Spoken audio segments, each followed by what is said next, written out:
আমাদের এরিয়াতে সাপ্তাহিক মেলা বসে, তো এই ছুটির দিনে গিয়েছিলাম সেই মেলায়। আমাদের বাসা থেকে হেঁটে যেতে 5 থেকে 7 মিনিট মতো সময় লাগে। এখানে পাওয়া যায় সব ধরনের খাবার। আসলে এত কিছু আছে যে অনেক কিছুর নাম দেখা যায় যে বলতেও পারবো না। মোমো, বিভিন্ন ধরনের বাটার, গ্রিল, ফ্রুটস, কোনো কিছুর অভাব নাই। এটা মানে গ্রিল খাওয়ার জন্য লাইন হয়েছে এরকম। দূর দূরান্ত থেকে ছুটে আসে মানুষজন এই মেলাতে। মেলাটা এমন সিস্টেম করে রাখা যে কেউ চাইলে সকালের নাস্তা এখান থেকে সেরে দুপুরের জন্য বাজার করে নিয়ে যেতে পারবে।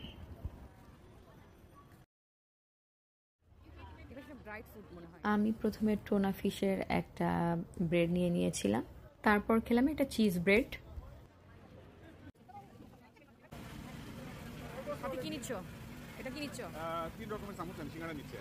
আচ্ছা, কত করে নিচ্ছে? একটা 40 টাকা, তিনটা নিলে 100 টাকা। আচ্ছা, আমাদের ব্রেকফাস্ট হয়ে যাবে। এখানে ইয়েও পাওয়া যায়, ফুচকাও পাওয়া যায়, 250 টাকা per box. I mean 250 peso, 500 টাকা। আমরা এখান থেকে স্কুইড নিয়ে নিলাম। আমরা পার্কের মধ্যে চলে যাচ্ছি, আর ইমদিনাকে খেলতে দিয়ে দিব, আর এই ফাঁকে আমরা আমাদের খাবারটা সেরে নিব। কেমন স্কুইড? এখানে বসে সবাই তাদের সকাল নাস্তা করে নিচ্ছে, আর আমরা ডাবের পানি খেয়ে বাসায় চলে আসলাম।